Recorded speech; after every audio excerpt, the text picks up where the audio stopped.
To understand the idea behind average speed, we should first know the meaning of average and the meaning of speed.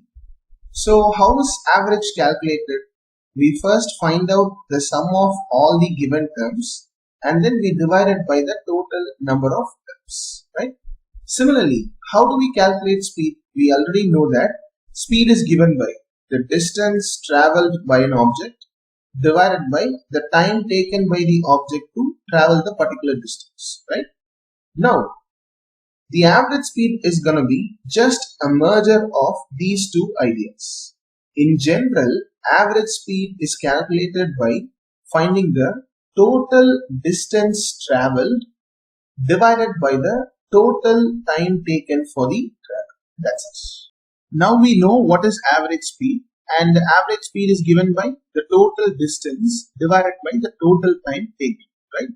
Now let's see a special case with the help of an example. Raju travels to a market in his vehicle at a speed of 30 kilometers per hour and returns to his home at a speed of 60 kilometers per hour. What is this average speed? We know that average speed is total distance upon total time, right? But if we look into this question, there is no information about the distance and time. So what are we supposed to do? If we observe the question carefully, we can see that Raju is starting from his home and he reaches the market at a speed of 30 kilometers per hour, right? He returns back to his home at a speed of 60 kilometers per hour. So in both the journeys, we can clearly see that the distance is constant, right?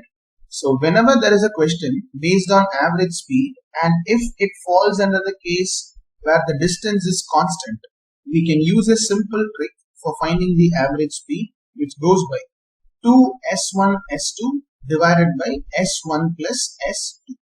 So it's just gonna be the speed alone given in the question and the distance will be constant in such cases. So what is gonna happen here? 30 times 60 times 2 divided by 30 plus 60, right? And that is gonna be 1836. So 3600 divided by 90 and that's gonna be 40 kilometers per hour. Now let's see one more final special case with a small example where a shortcut can be used to calculate the average speed. Muthu travels in his bullet with a speed of 30 kilometers per hour for the first 2 hours and then increases his speed to 60 kilometers per hour for the next 2 hours. What is this average speed? Normally, what are we supposed to do? We know that average speed is equivalent to total distance divided by the total time taken, right? But if you observe this question carefully, we can clearly see that in both the cases which is given, the time is constant. The time remains constant, right? In such a case, what we can do is, we can use a simple trick. Average speed can be calculated by using s1 plus s2 divided by 2. So it is going to be 30 plus 60 divided by 2, which means we'll be getting 45 kilometers per hour.